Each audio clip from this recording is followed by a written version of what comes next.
Will, talk to me. ABC Tuesday. They took his daughter. She's coming home alive. Will Trent, the series critics are calling powerful must-see TV, continues to thrill. Shouldn't we strategize before we go in there? If we screw up this case, a cop killer walks free. With the riveting conclusion to a 2-part season premiere. GBI! Help me! Get down! Will Trent, all new Tuesday on ABC and stream on Hulu. Amazon Pharmacy presents Painful Thoughts. The guy in front of me in the pharmacy line is halfway through an incredibly detailed 17-minute story about his gout, a story likely more painful than the gout itself. Next time, save yourself the pain and let Amazon Pharmacy deliver your meds right to your door. Amazon Pharmacy. Healthcare just got less painful. Will, talk to me. ABC Tuesday. They took his daughter. She's coming home alive. Will Trent, the series critics are calling powerful must-see TV, continues to thrill. Shouldn't we strategize before we go in there? If we screw up this case, a cop killer walks free. With the riveting conclusion to a 2-part season premiere. GBI! Help me! Get down! Will Trent, all new Tuesday on ABC and stream on Hulu. At David's Bridal, love is in every stitch. From the initial sketch to the final details, each style is designed with exquisite craftsmanship. Every wedding gown, bridesmaid look, prom dress, and special occasion style in between features handcrafted details filled with love. Come see the magic in person. Book an appointment and sign up for Diamond Loyalty to save 15% on your first purchase. Earn points towards special rewards and more at davidsbridal.com. This is Hidden Killers Week in Review. A look back at the most prolific stories of the week. Welcome to the podcast. If you'd like to listen to an ad-free version of this episode and all of our episodes, then search True Crime Today Premium Plus on Apple Podcasts and press subscribe. That's our premium channel where all of our ad-free and advanced episodes live, all in one place. True Crime Today Premium Plus. Search it on Apple Podcasts and press subscribe. Even try it for 3 days free. Some secrets are kept in the basement, others in the morgue. Welcome to Hidden Killers with Tony Brueski, featuring defense attorney and host of the podcast, Defense Diaries, Bob Motta. One of my biggest questions on this whole thing is who was in charge of this security and how old are they? And I'm very curious about that, because if they were not in a mindset to comprehend and understand 9/11 and the immediate aftermath of 9/11 and how security was run. I mean, we went into fairly strict lockdowns on things, but it did ease up, but it eased up to a level that seemed to be secure. I think, and I think there's many generations now that never even saw that or understand it, and you can't comprehend it if you didn't live it. It's the same way Our generation doesn't understand Pearl Harbor the way that someone who went through it. But it's one of those things where I think if you missed that part of history, which is now 25 years ago, a quarter of a century ago, you may not quite grasp the gravity of what people who have some hell-bent idea on destroying people, what they'll go to. And this didn't seem like it was that much of rocket science to put an extra barrier up so a vehicle could not fit through an open road there. That to me just seems very questionable, and New Orleans clearly has a history of incompetence in terms of their city and how they handle it. Is this just a story of incompetence here? Or at the worst cases, I think there needs to be some looking inside. Is there something here that was somewhat coordinated as to reasons why this vehicle was allowed to get through? Yeah, well, the first thing is New Orleans, they have, since Katrina, has never recovered in terms of their police force. Yeah. Like they are understaffed, they're underfunded. They have a really hard time keeping people employed with that police department. I mean, that's facts. Sure. Which is ironic because out of any town shy of, again, New York City, I can't think of a place where you need kind of the protect aspect of protecting and serve of law enforcement more than New Orleans because of just the massive amount of tourism that goes on there. I mean, with the Superdome and with the French Quarter and Jazz Fest, they just have so many things. You've got Mardi Gras and Jazz.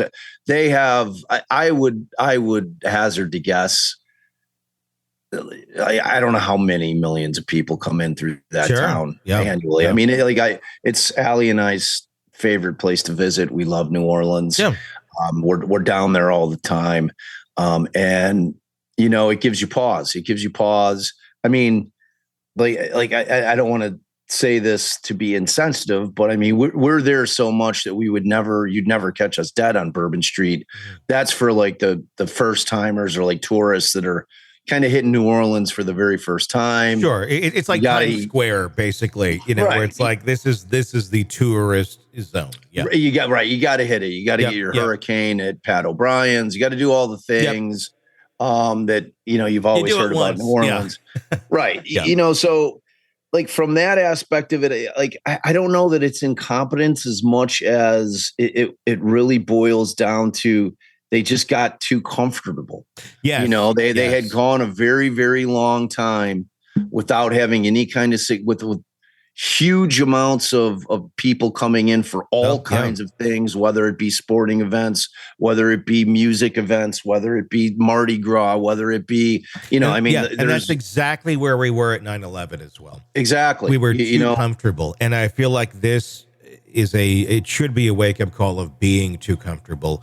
Again, going back to those of us who've seen that in the last 25 years, I think we have gotten too comfortable. I mean, it was too heavy, then it was kind of okay, and now it's like, are we even paying attention anymore? Right, we've slipped back into complacency a little bit, and you know, and it's like we see it everywhere, though. Yeah, completely. You know what I mean? This is not a distinctly American problem. No, I mean, we're seeing these attacks. Generational. This is how this works. Yeah, exactly. You know, so like the question with that 9/11 conversation is interesting because with that, we're talking about essentially hijackers that were able to make their ways onto planes, you know, with weapons of as crude as they were enough to get the job done, to get those planes under control.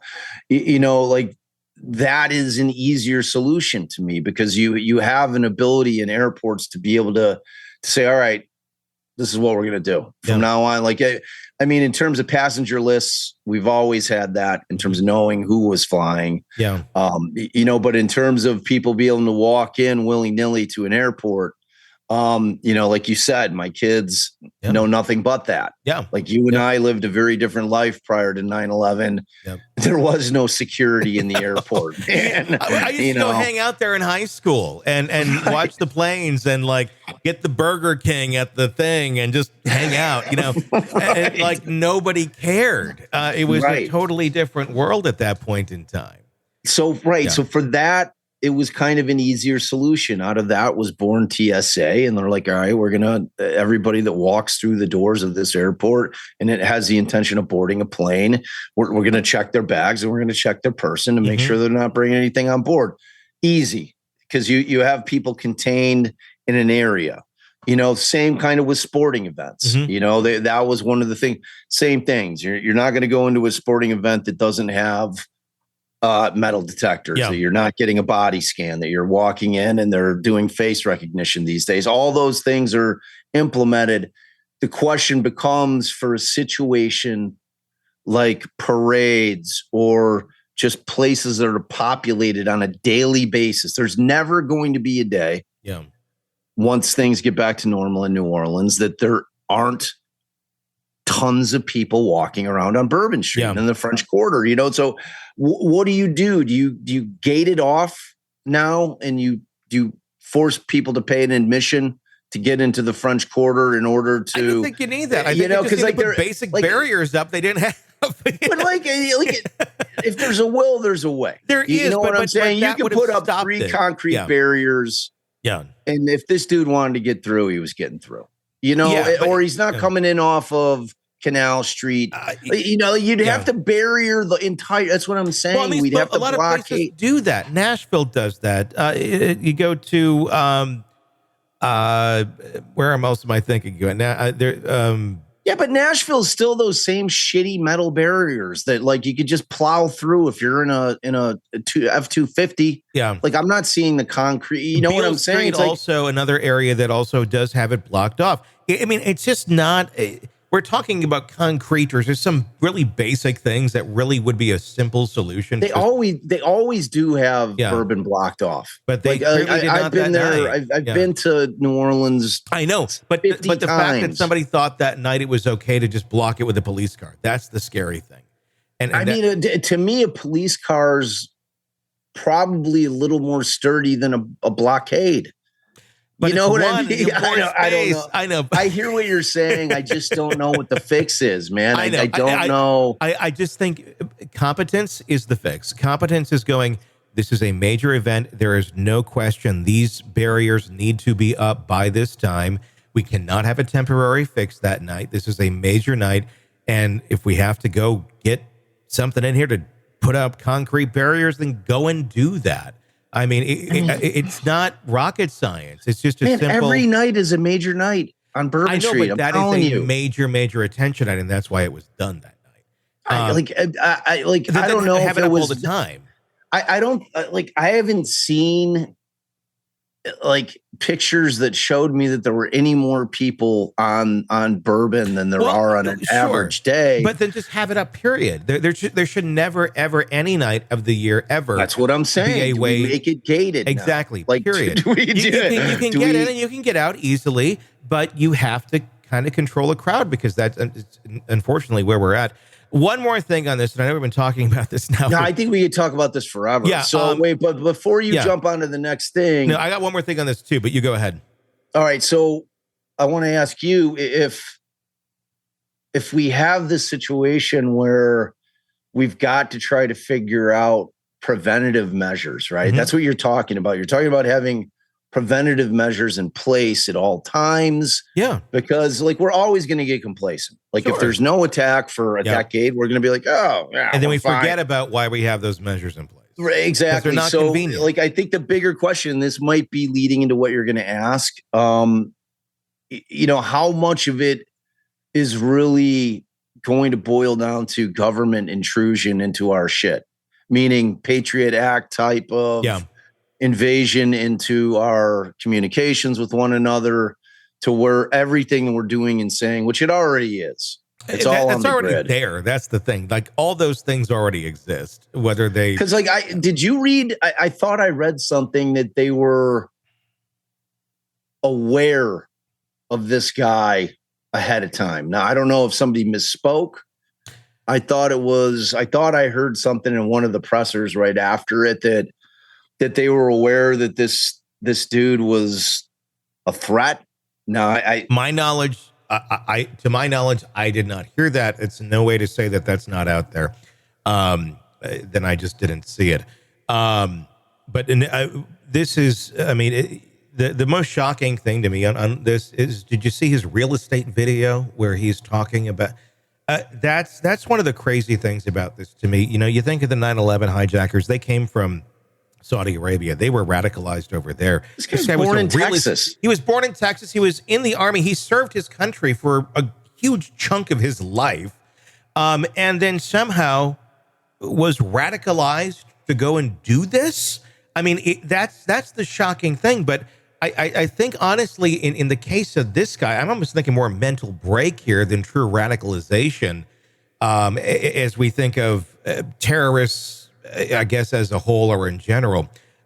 This guy just does not seem to fit the profile of any of this other than a severe mental break. But that may just be it. I mean, and that's my other point here, is the lack of expertise in any of this stuff. Yeah, he flew an ISIS flag. Does that mean he's part of ISIS? No, it does not. It means he may sympathize with them. But that was my first question is this truly an ISIS attack? Or is this some nut job that somehow found, semblance or some sort of community with ISIS? And as of now, I think that's maybe probably what we're looking at, probably encouraged wherever he was communicating with people. But this is just such a weird guy. And I'm wondering if the other guy is connected too, and just kind of, the community that we have now where things are unquestioned. You can go find, whenever he's having a mental break, let's go find Community and make it a thing. I think that enables this sort of shit in different parts of the country, which is maybe what we have going on here. Yeah, no, I think there's no question about it. Because you get like a real Timothy McVeigh vibe from both of these dudes in the sense that they were both military guys, both Americans, domestic terrorism. And, you're trying to figure out why always. And I happen to think that you hit the nail right on the head. I think without question, both of these guys were suffering from mental illness. I mean, you have to like try to sit for 1 second, and it is so hard. And I'll tell you this, Tony, as a criminal defense attorney, to convince people that mental illness is actually a thing. Because people that have never experienced it in their lives, whether it be personally or whether it be with a loved one or a close friend or what have you, just have a tendency to kind of think it's bullshit. Which is so fucked up. I know it's so fucked up. I hear you. Because but we're going to find out, and it's becoming more and more evident every day that passes. And I hate to tell you, man, this shit ain't helping. And I'm not talking about, and I'm holding up my phone for those of you listening on the pod, the devices. And I'm not saying it's like social media. What I'm saying is, I think we're literally our minds are being destroyed by like waves and like radiation. Like there's radiation constantly pumping out of these devices. Like when your phone is getting hot, it's literally radiation coming off your phone. Like I just think that the mental illness is going to get worse and worse as we progress with everything turning into technology, as opposed to just kind of like getting back to basics, bare bones, fire, food. I think we're going to go back to that, because it's like now the computers can think for us. Well, and that's the thing, man. and like that thing is like, my position on that. That is coming. It's here, and it's only going to get scarier in terms of what it's capable of doing. And, when it gets put in the wrong hands, it's going to be scary, man. And, but like with these guys, like you just have to wonder, is it PTSD? Now, like I haven't done a deep dive into their backgrounds. I don't know if either of them were in combat, either in Afghanistan or anywhere in the Middle East where we've had conflict going. I don't know. I mean, that's an easier way to look and say, all right, well, clearly, these guys are trained to kill, and then they're put in a situation where they actually are going and killing. Like people that just kind of look at it in a way that they're watching war movies and they're like, geez, that seems super scary, and not really kind of trying to put themselves in the shoes of somebody who is sent over into battle, and the horrors of that. The one that was in the New Orleans driver, he was deployed to Afghanistan in 2009. Yeah, that dude's got PTSD like a mofo. If it was combat, I don't know though. We don't. It does like out there.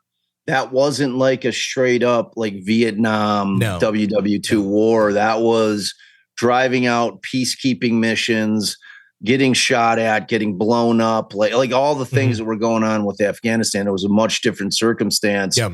And like a lot of those dudes are coming back like jacked up in the head. And I'm sure I would be too. I'm sure that you would be too. You cannot be put in that situation where we're ripped from sitting in front of our computers talking about shit all the time to being thrust into the front lines of having your life literally flashing, before your eyes on a minute to minute basis, and or you're in a position where you're just gunning people down in order to preserve life. And that moving into such a part of your brain where you're desensitized to what you're doing, because I mean, we're all taught to believe that murder is criminal, that murder is evil, and it's like we're somehow justifying it because there's a fight about oil or religion or whatever the case may be.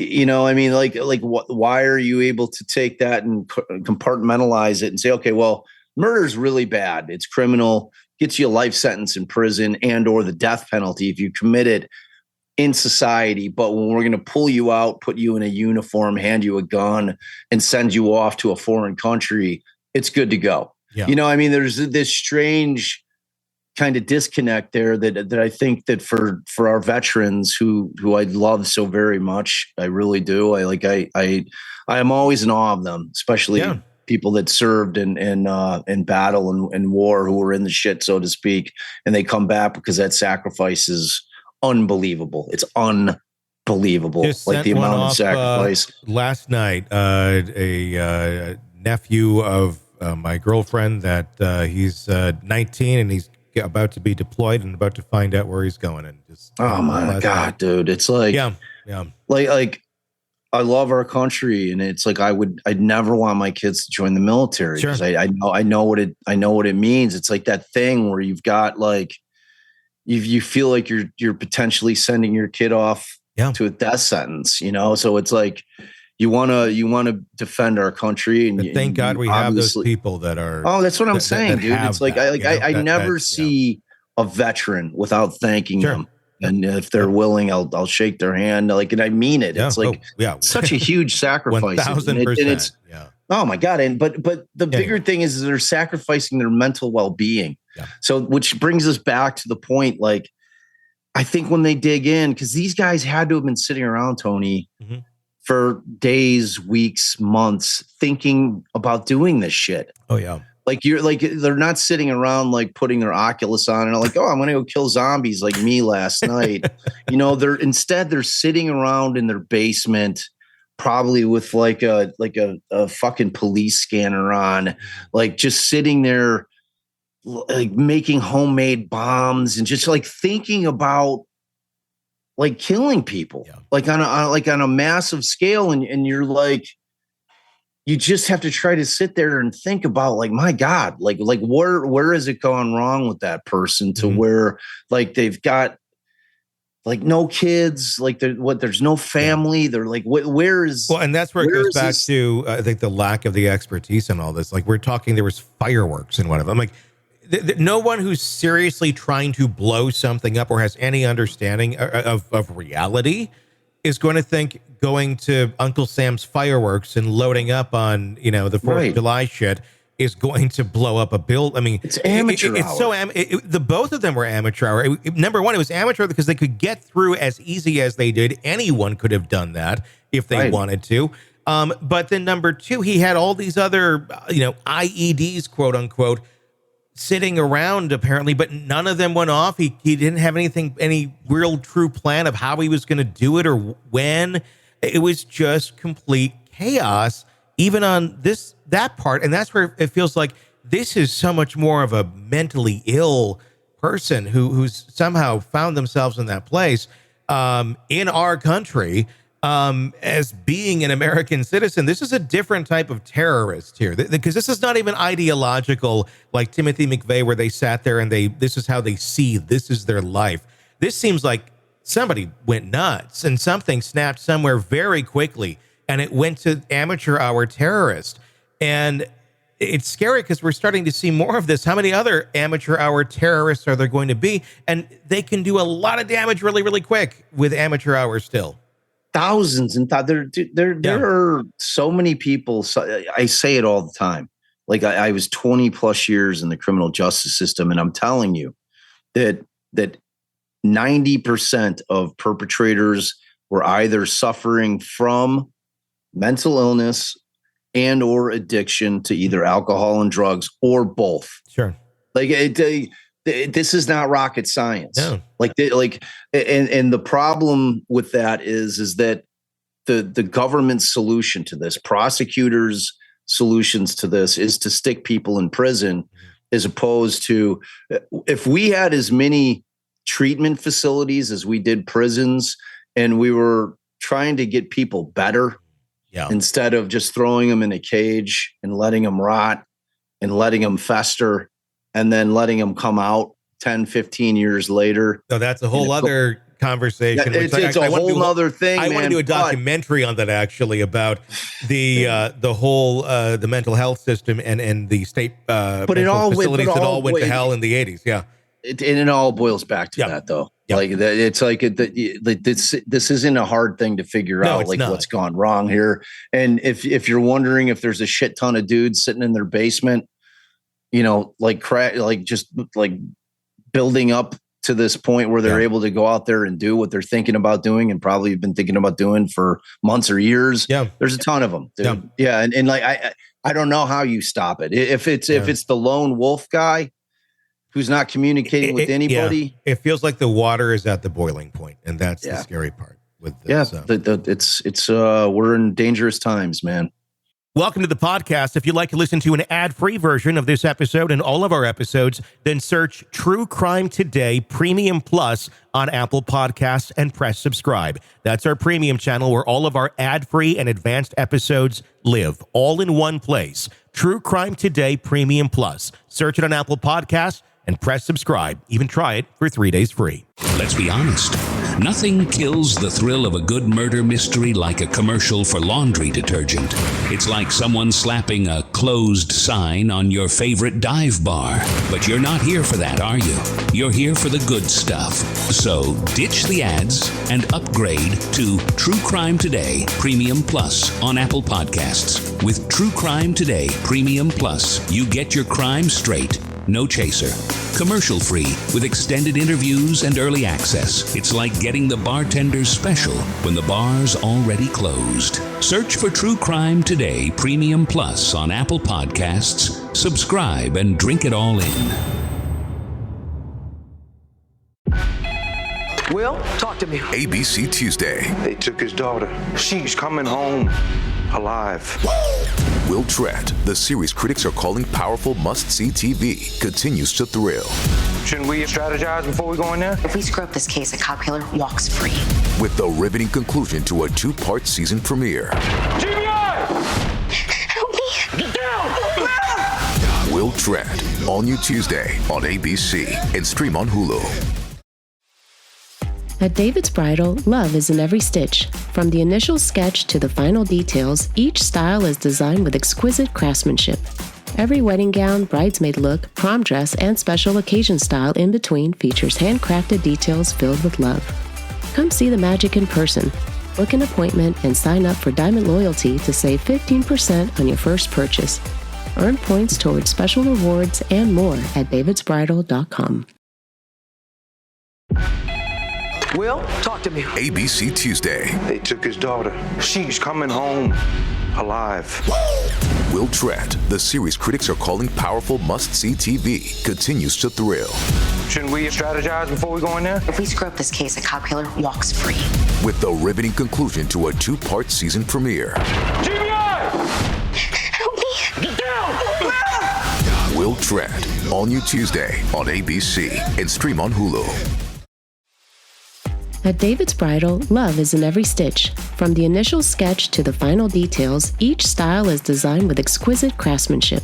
Every wedding gown, bridesmaid look, prom dress, and special occasion style in between features handcrafted details filled with love. Come see the magic in person. Book an appointment and sign up for Diamond Loyalty to save 15% on your first purchase. Earn points towards special rewards and more at davidsbridal.com. Will, talk to me. ABC Tuesday. They took his daughter. She's coming home alive. Will Tratt, the series critics are calling powerful must-see TV, continues to thrill. Shouldn't we strategize before we go in there? If we screw up this case, a cop killer walks free. With the riveting conclusion to a 2-part season premiere. GBI! Help me! Get down! Will Tratt, all new Tuesday on ABC and stream on Hulu. At David's Bridal, love is in every stitch. From the initial sketch to the final details, each style is designed with exquisite craftsmanship. Every wedding gown, bridesmaid look, prom dress, and special occasion style in between features handcrafted details filled with love. Come see the magic in person. Book an appointment and sign up for Diamond Loyalty to save 15% on your first purchase. Earn points towards special rewards and more at davidsbridal.com. Will, talk to me. ABC Tuesday. They took his daughter. She's coming home alive. Will Tratt, the series critics are calling powerful must-see TV, continues to thrill. Shouldn't we strategize before we go in there? If we screw up this case, a cop killer walks free. With the riveting conclusion to a 2-part season premiere. Help me! Get down! Will Tratt, all new Tuesday on ABC and stream on Hulu. At David's Bridal, love is in every stitch. From the initial sketch to the final details, each style is designed with exquisite craftsmanship. Every wedding gown, bridesmaid look, prom dress, and special occasion style in between features handcrafted details filled with love. Come see the magic in person. Book an appointment and sign up for Diamond Loyalty to save 15% on your first purchase. Earn points towards special rewards and more at davidsbridal.com. Will, talk to me. ABC Tuesday. They took his daughter. She's coming home alive. Will Tratt, the series critics are calling powerful must-see TV, continues to thrill. Shouldn't we strategize before we go in there? If we screw up this case, a cop killer walks free. With the riveting conclusion to a 2-part season premiere. Help me! Get down! Will Tratt, all new Tuesday on ABC and stream on Hulu. At David's Bridal, love is in every stitch. From the initial sketch to the final details, each style is designed with exquisite craftsmanship. Every wedding gown, bridesmaid look, prom dress, and special occasion style in between features handcrafted details filled with love. Come see the magic in person. Book an appointment and sign up for Diamond Loyalty to save 15% on your first purchase. Earn points towards special rewards and more at davidsbridal.com. Will, talk to me. ABC Tuesday. They took his daughter. She's coming home alive. Will Tratt, the series critics are calling powerful must-see TV, continues to thrill. Shouldn't we strategize before we go in there? If we screw up this case, a cop killer walks free. With the riveting conclusion to a 2-part season premiere. Help me! Get down! Will Tratt, all new Tuesday on ABC and stream on Hulu. At David's Bridal, love is in every stitch. From the initial sketch to the final details, each style is designed with exquisite craftsmanship. Every wedding gown, bridesmaid look, prom dress, and special occasion style in between features handcrafted details filled with love. Come see the magic in person. Book an appointment and sign up for Diamond Loyalty to save 15% on your first purchase. Earn points towards special rewards and more at davidsbridal.com. The virus that causes shingles is sleeping in 99% of people over 50. It's lying dormant, waiting, and it could reactivate at any time. And while not everyone at risk will develop shingles, it strikes as a painful, blistering rash that can last for weeks. Think you're not at risk for shingles? It's time to wake up, because shingles could wake up in you. If you're over 50, talk to your doctor or pharmacist about shingles prevention. It is Ryan here, and I have a question for you. What do you do when you win? Like, are you a fist pumper, a woo-hooer, a hand clapper, a high fiver? If you want to hone in on those winning moves, check out Chumba Casino. Choose from hundreds of social casino-style games for your chance to redeem serious cash prizes. There are new game releases weekly, plus free daily bonuses. So don't wait. Start having the most fun ever at ChumbaCasino.com. Sponsored by Chumba Casino. No purchase necessary. VGW Group. Void where prohibited by law. 18+. Terms and conditions apply.